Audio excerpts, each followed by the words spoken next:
Welcome back to yet another edition of Components Breakdown. Today we're going to take a look at AEG's first expansion to their deck building game Thunderstone. This one is called Wrath of the Elements. It was released at Origins 2010. It was released in mass production at Gen Con 2010 and is now in the retail chain. So what I'm going to do today is open up the box, do a quick comparison to the original expansion, and show you exactly the differences between the two and why this has such great insert and components that come with the game.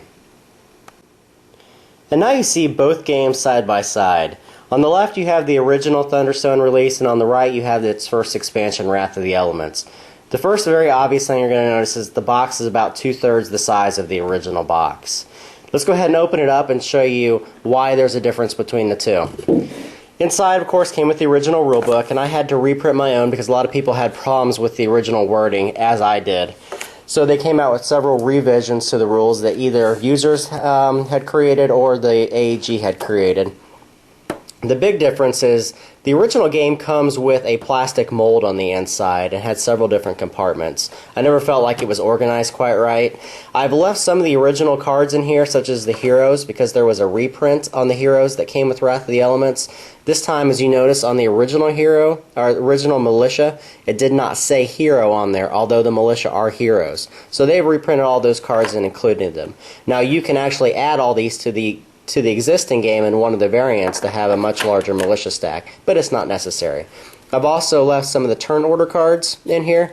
The turn order cards have likewise been reprinted in Wrath of the Elements, so there's no need for these, so I've just left them in the original box.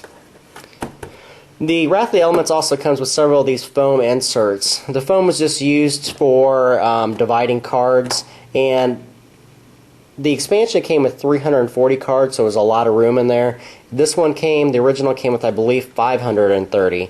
So there's quite a few more cards that came in the original, and the foam inserts I didn't use, I just left in the original box. So, knowing that, let's go ahead and take a look at Wrath of the Elements now. Opening up the box, it likewise comes with its own rulebook. The rulebook, for comparison's sake, and let's put them both side by side, it's quite a bit smaller than the original rulebook.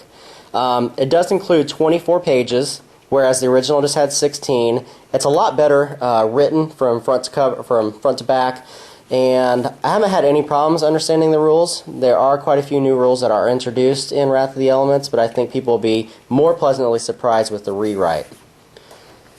Going into actually the box itself, now this is the reason why I'm making the review. There's a lot of pictures online, but I want to give a video of review to show everyone exactly what it's going to look like. The game this time there's no plastic mold in the inside. There is just a very hard cardboard divider between the two different compartments on the game. The game ships with a bunch of different dividers this time, and let's get down low to take a look at the dividers. There's basically two different types. There are dividers that have the front cover of the original game. These include all of the original game's cards. And then there are ones that have Wrath of the Elements cover on them. And that's just a good reminder, a quick reminder of the two different sets. Now they're all organized by the heroes, the monsters, the village cards, and then all the other randomizer cards and promotional cards. As you also can see in here, I have sleeved all of the cards. Now, people are going to want to know, how did you sleeve them? What did you sleeve them with? I used Mayday sleeves. Now, I typically use FFG sleeves. FFG sleeves, though, are usually a little bit thicker, and they're always longer on the ends. And to show that, I still have my experience points from the original game sleeved in FFG sleeves, and as you notice, they hang over on the very end. Whereas the Mayday sleeves go right to the top of the card and then they stop. And of course, they are a little bit lighter weight. Some people may or may not like that. I don't really mind it because there's so many cards, and they're quite a bit cheaper to use the Mayday sleeves instead of the FFG.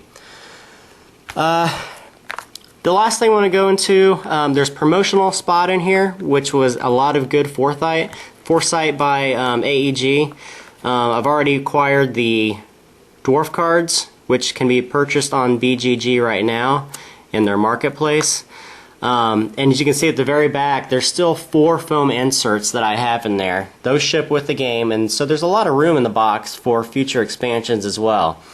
This is a really well thought out box, and it's something that Dominion has lacked for quite some time, and I think it's something they're going to have to start looking into, because with already 4 different components of Dominion now, it's getting hard for people to organize all their cards in any kind of easy and convenient way. So anyway, I'm not going to get into any of the gameplay, and I'm definitely not going to get into any of the new cards. There are a lot of reviews showing that. I just wanted to show people what it comes inside the box and why this is such a good idea for companies to look into this kind of storage.